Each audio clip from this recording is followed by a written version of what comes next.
Hello guys, good morning. Kini nga area akong ipakita sa inyo. Diyan sa Digos, Davao del Sur sa Lim Extension. So ako, nangyari lang mi from Cebu City just to visit this area. So with me is my daughter Jollibee, which a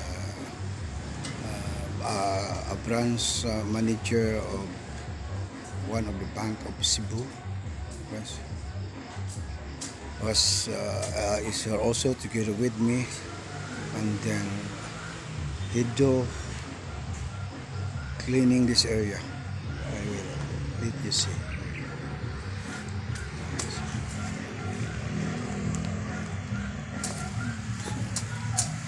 Yeah, this is the road, especially that is going to Lim Extension and then to Cotabato City. There's a commercial area ni. Siya naglimpyo lang, nag-clean up. So we have to clean this lahat.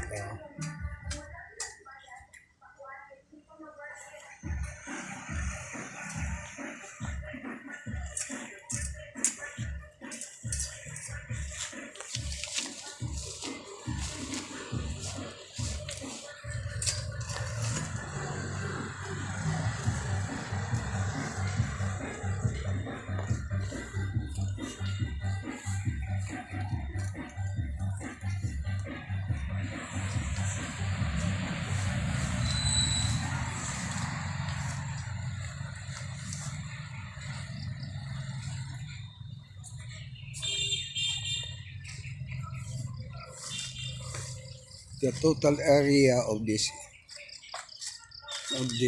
is 594 square meter.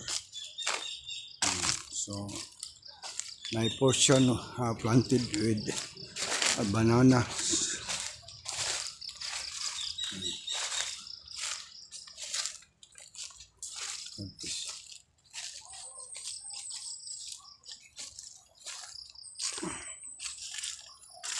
Yes, back the whole back area. This is good for a botica or an area.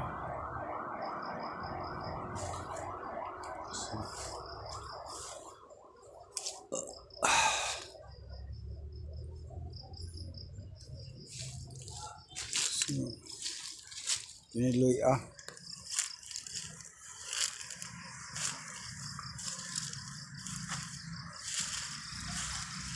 wala pa. Baka sakali in the future or may interested buyer once wag yun makatiman.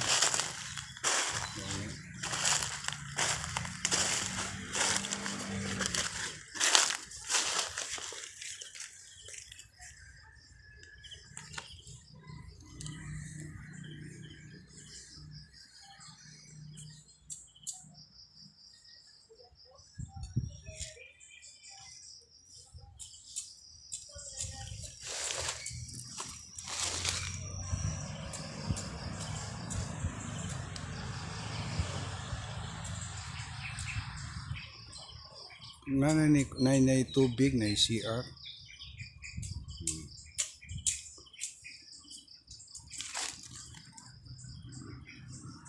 Highway na.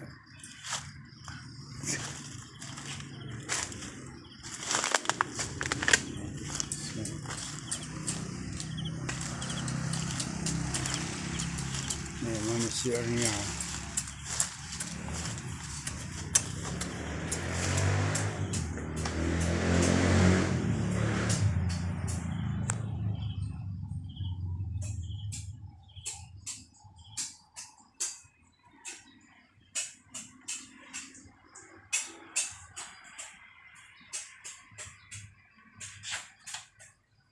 So, shower pa.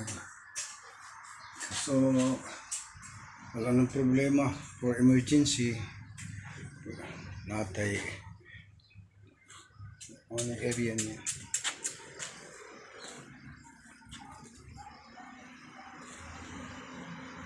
Hindi pa ko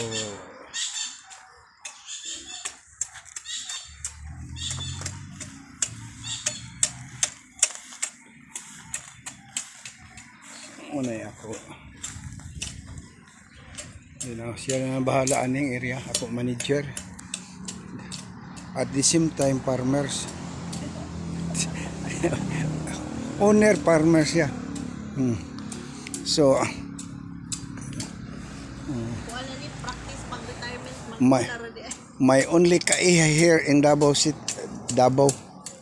Tagaan sa Cebu, manager sa bangko. Karon diri bakasyon lang mi diri pag hindo sa area. So kung mag-retire na, pwede na, dili na siya. Practice na ni. Practicing ni. Kibaw na mangguna. May reservation for her retirement. For the meantime, sa Cebu lang sa amin. So, ano eh, future plan ako na eh.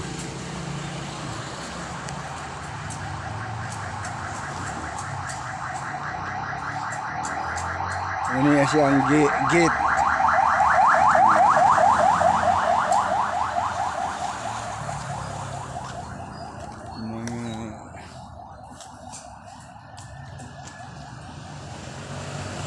Mga 500 meters going to Digos pa Capitol.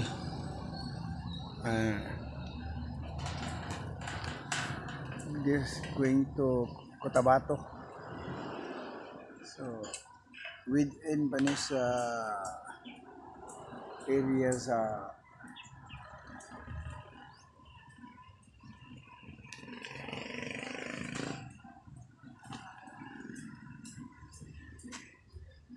commercial Digos City.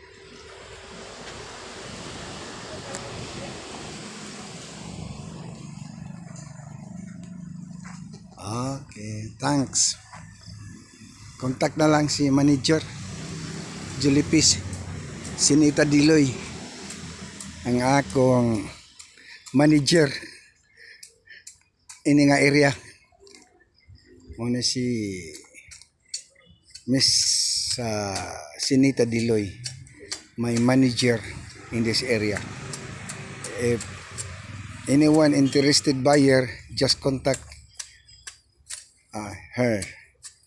Kaya siya ang decision maker na ko. Okay, thank you for watching. Basta. Hello, Joel. Okay, hi. Show your mo ni siya akong manager, lot manager. Bye. Thanks for watching. Ngayon today.